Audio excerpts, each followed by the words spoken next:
Well, good evening, everybody. I hope everyone is doing well and staying safe. That's the most important thing. So I wanted to bring you up to speed on the greens that I'm growing in these fabric pots. Let's go ahead and take a look at this. I've yet to actually finish harvesting these habaneros. I was hoping that they would develop a little bit more, get some color into them before pulling them because I'm reluctant. They get spicier the longer they stay on the vine here. But with the weather changing so drastically, I might just have to go ahead and do it and let them ripen up indoors and then overwinter these. Say hello, Harmony. Say hello. Yes, you would be the only one that would stay. The other ones, I'm looking to get to a free spade and neuter clinic to get them fixed and then hopefully find them homes. Anyway, continuing on. So, you know that I've got some long neck spinach growing. Look at that. I took off the covers because it was kind of warm today. It was rather warm today, at least for the greens. So they're doing rather well. They're sprouting up some, as you can see right there. And then look at this. That's that mesclun salad variety mix. You know, that mixed salad mix or whatever. That's doing way better. And over here is the romaine lettuce. Look at that. You see the two sprouts? You've got one right there, a little tiny one. And you've got another one right there. And I will cover these back up tonight, just so they're slightly insulated and they're not going to get too weathered. And we don't want the elements to destroy them or anything like that. So I did some work yesterday. Oh, by the way, I'll give you the temp on the compost. And that way you'll see where it's at now. It has gone up some. I've covered the compost up a little better because the cats are attempting to go over there and do their little biological functions. Now they cannot, so it is safe and protected from these guys. Hello. So let's go ahead and take a look at what I've done here. So, as you know, big on the coffee grounds. I threw some down. I don't know if you all remember that right here was that behemoth of a zinnia plant that was growing. Well, some of it did go to self-seed, and that's what's great about zinnias, is that they will self-seed on their own. And as I've mentioned before, I think in a previous video, zinnias are relatively self-sufficient. They, as long as you keep them properly watered and you deadhead them, they'll be all right. But I've still got a few growing right here. They went to self-seed, and if only you could see them up close and personal, they're rather lovely. Look at that. Look at that one. And I went ahead and put down more coffee grounds right here. I'm expecting a visit from the Naked Gardener and Mrs. Gardener on this Saturday. This Friday. Man, am I nervous. I've never had this happen before. This is a whole new journey for me. And for those who've currently subscribed, I thank you so much for that. You have no idea how much it just motivates me to want to produce more content, educate myself on how to produce better content, work that much harder and more diligently at getting all the tools and resources I need to do better videos. And I can't tell you how much it means to me that you have subscribed. So I definitely encourage all of you, always hit that like button, definitely subscribe, and please comment below. Give me some pointers. Let me know what I need to improve on. I'm open to constructive criticism. So let's continue on. I put more coffee grounds down here. Now, I don't know if you recall, this just had kind of like the cardboard mulch going on, but I threw that down yesterday as well. I'm about to go ahead and harvest this today, shortly after the video. This is that Swiss chard. It's getting out of hand. It's growing so fast. And when I prepped this little area right here, I dug down some, a good 32 centimeters, roughly about a foot or so, and it is just doing fantastic. And when I did dig down in there, I threw down my fresh organic compost, and I threw down some fish fertilizer and some, manure, I believe it was, and hummus. So that was in there, and that sat there for a very long time, just kind of cooking or stewing and getting used to its little home before I sowed these Swiss chard seeds. And this just sprouted up. I mean, these came up like in 21 days. I'll have to go back through my videos just to make sure when I started these. But I'm just massively surprised, and it motivates me. So now I'm going to clean up this bed. More than likely you'll see that tomorrow. on the next video. Right here. Okay, gonna clean all this up. I'm gonna kind of secure it much better. Yesterday I did a good hour and a half, 2 hours worth of work. Now I know that's not a lot in the garden, but you can get quite a bit done in 2 hours if you set your mind to it. And so I did that. And over there where you see that laundry hamper, that laundry basket, sitting on that tire, because I'm upcycling these tires using my little mini planting beds. They work rather well. Was a angel's trumpet plant that was just out of hand. Give you fair warning, angel trumpet grows into your, if it grows in your garden, keep an eye on it. If you wish to keep it, you must continually prune it and train it, because it will dominate, it will take over. So you've got to keep an eye on it. So I took its trimmings and I put it over here, walking along this path. Here we go. And I placed it down here in this section, right across from the donation bed. And that's the bed that's going to be growing. I'm going to sow that, some greens in that tonight. This bed right here. I'm going to sow some greens in that tonight and go through my seeds and start getting that underway, because I really want to start donating some food to Beautiful Feet Ministries. But this right here, I threw that down here. And what's nice about Angel's Trumpet, it produces these pods, these little pods right here. Do not touch these with your bare hands. Man, does that smart. Stings like the devil. And what's nice about these little pods is that they are going to go to seed, obviously, but they keep the cats away. They don't want to step on these. So that's another little trick you can do to keep cats from using your garden as a means of biological disposal. Ugh, so disgusting. All right, so let's go ahead and check out that compost temp. Forgive me if I'm speaking fast and I run through these videos fast, because I do use my cell phone. And I discovered yesterday, I think it was yesterday, I'm not sure if it was yesterday, I think it was the day before yesterday, I was doing an extended video.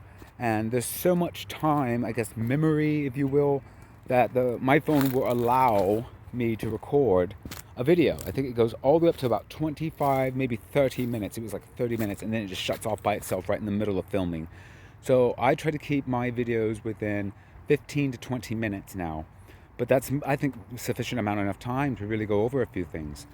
Here is the temp. As you can see, I covered this up a lot better than before, which will increase the heat factor. And I can tell you right now, it's really breaking down, because this right here was up just a little bit higher, significantly higher, honestly, and it is really going down.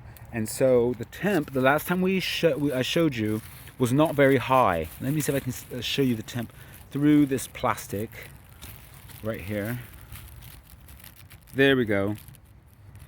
And it was, if you remember the last video, it was like at 10 Celsius, or just under 10 Celsius. Now it is at, I can break this. Let's go ahead and do that. There we go. And as you can see, look at the temp now. Look at that, 54 Celsius. That is great. That's like 132 degrees Fahrenheit. That is warm, and it's continually climbing. And this was like, what, 3 days ago? I would easily say 3 days ago. Again, I'll go look through my videos, go down and below, you'll see all the videos below, and that will show you. But this was easily like 3 days ago, no less than 3 days ago. And it's really starting to climb. It's starting to climb significantly. I'm really excited about this. It has fresh kitchen scraps in it. It's got that fish fertilizer, and it's got that chicken manure fertilizer, which is really causing the heat to rise. So this has got me massively excited. Going to go ahead and do this one tonight. This is the old compost, the one that's kind of finished. It's quite active. I'm to purchase myself another compost thermometer for the compost that I sift out of.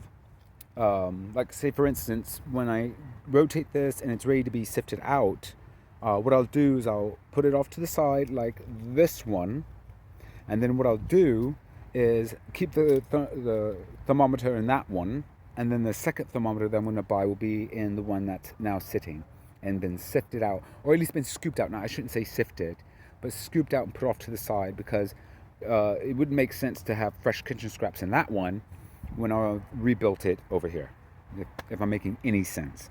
All right, so let's continue on. Sydney and Tori, I can tell you right now, you have motivated me to really get off my backside.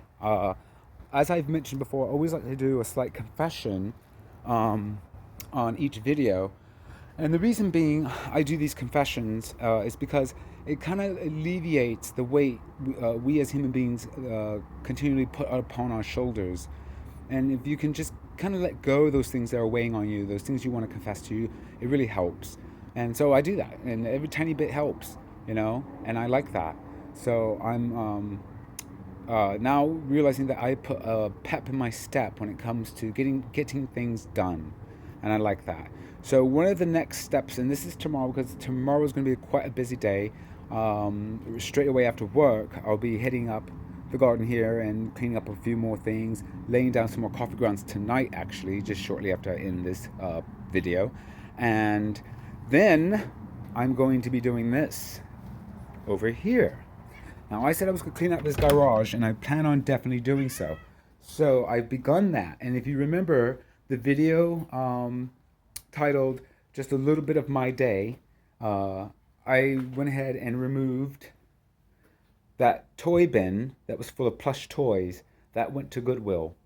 And so I decided that this mattress, because I cannot stand the thought of putting debris outside on the lawn or on the curb. Maybe I'm a prude, I don't know. I just don't like that. Even though the city will come by and pick it up with a lorry and dispose of it, not only don't I like putting it out front of my house, but I don't like the idea of it going to landfill because we don't need any more things in landfill. We just do not need any more. So what I'm going to do is give it a nice good little cleaning, get off the stains right here. I'm going to get a fabric cleaner for that. Maybe try an organic fabric recipe like lemon juice or something. Any ideas, please comment below. Give me some ideas. But otherwise, I'm going to get an upholstery cleaner. And then I'm going to purchase a flat piece of wood, like timber, I guess you could say. I'm not sure. What is it called? Plywood. There you are. And I'm going to place it on the plywood underneath this mattress. And I'm going to place that on the mattress and plywood on this. Let me show you. Harmony's bugging me because she wants me to feed her. Huh, Harmony? Yeah, you're bugging me. Look at you. Look at you. You're lucky I love animals. You're lucky I love animals. All right, so what I'm going to do, and this was my son's old bedroom. He's moved out a long time ago already. However, he had a leftover box spring, and I was going to convert this box spring into sort of like a play stepping unit for the cats. But I decided, because I can't stand, if I have something and I'm not putting it to use straight away, it has to get removed. You've got to get removed. I can't stand the whole hoarding thing. Oh, I'm going to use it for this.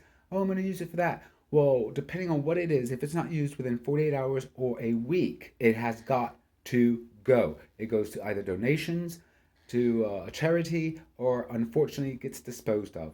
So what I'm going to do is I'm going to take the box spring right here, this ugly, unsightly thing inside the cat cave, because that's where we are right now. You can see Wally right there. Forgive his little snorts. He has a nasal problem that he's had ever since he was just a small kitten. So, but we're going to get that fixed in the next couple of months. We're going to take him to the vet. But we're going to take that. I'm going to place it in the garage. I'm going to put that plywood on top of that, and then the mattress on top of the plywood. And what that will create is kind of a little, semi-man cave, if you will, a little place to kind of sit down and just relax and kind of get that whole cabin feel inside the garage. Because I'm treating this place as if it's already a homestead itself. And you can see the garden outside the cat cave window. I'm avoiding the litter pans. I don't want you to see that. It's nasty. Although they were cleaned. So, yeah, see, look, all clean. Okay, anyway, that was quick. But look, there's the garden outside the cat cave window. You can see one of the cats on one of the garden beds, but it's protected because it's got that cardboard on it. And these garden beds out here, the ones with the cardboard on it, have had the cardboard on it for quite some time now, for a good solid 12 months. So the soil underneath that has been completely protected. It is a no-dig garden beds, and I wouldn't necessarily classify them as garden beds because they don't really, they're not really raised. They're just bordered, if you will. And so I've just kept continuing putting down fresh compost. When I had I guess you could say commercial garden bed soil, I would put that down there as well. I did use some black cow at one point in time, but now I use a manure and humus mix. And so, and all the dark material that you see up there around that bucket and right here, those are coffee grounds right there. And of course, look at that. You can see the black opal um, basil plant right there. But there you go. I wanted to show you that. Now, in closing, I also wanted to bring you up to speed on a particular project that I'm doing. And I believe you saw this in a video I posted about 2 days ago. It was in honor of the late Officer Alexander Arango and his mom, Carmen Arango. They unfortunately perished due to the coronavirus. So let's give our prayers to their families and let them know that they can get through this and we can continue to grow. And I meant that as a metaphor as well as, something to help them know that, they're looking down upon them. So let me show you the progress on that. Now entering the grow room. Let's turn on a light here. This is another goal that I'm doing tomorrow, between tomorrow and Monday, because I will not be working at the coffee shop on Monday. So that gives me a complete entire day to get things done and really make this place look kind of spruce a little bit. God, feeling slightly insecure about Sid and his wife coming over to promote my channel. I'm excited at the same time as well because I've never done this before. I mean, this is all new to me. So whatever happens, happens. Either way, it's going to be a massively great learning experience for me. So let me turn on the light. And as you can see, nothing, no seed, no sprouts yet. Nothing yet. Don't worry, Alex. Carmen, we're going to get you some blue diamond phlox growing here. And some lean heath phlox as well. And I've been doing my research on phlox. I have another idea of a plant that I want to go ahead and produce, particularly for the Officer Arango. And if I'm pronouncing it properly, it's called the Polymeria plant. And this, I believe it's related to the evergreen or whatnot. It takes about 2 to 3 years for the blooms to produce. So I might just go ahead and purchase one to kind of get myself started on it. But I do plan on purchasing seeds. And what's nice about this plant, believe it or not, it is directly symbolic of the name Alexander. Can you believe that? The buds are, I should say the petals or the flowers are edible. However, the rest of the plant is known to be toxic, so don't eat that. Obviously do your research, because I'm not a licensed botanist, but definitely do your research. And what's nice about that plant that I want to get for Alex Arango is the Polymeria plant is its buds are used to make leis, like you see in Hawaii. And if you know anything about the lei, it means welcome, heartwarming feelings to you, friendship. And I like that. I really do. I think it correlates so well with the phlox, which in so many ways represents the same meaning. The phlox doesn't necessarily relate directly to the name Alexander, but the Polymeria plant does. And look it up, and I'll see if I can put a link in the description below. And there you go. As always, everybody, thank you again. For those who have subscribed, continue to hit that like button. Please hit that like button. It helps so much with the channel. It helps with the growth of this channel. I will admit it will help with potential monetization and sponsorship because there's so much more I want to do and so much more content I want to produce. And so it would just overjoy me. Definitely put down comments and please hit subscribe. And in closing, be good to one another. Treat each other kindly. Make an effort to not pass judgment and rise above what's going on in the world today with all the polarization. Right now, Mother Nature is quite angry with us, so we really need to kind of straighten up a little bit. We're a better species than what we're behaving. And I know we can do better. All right? Be safe, everybody, and much love.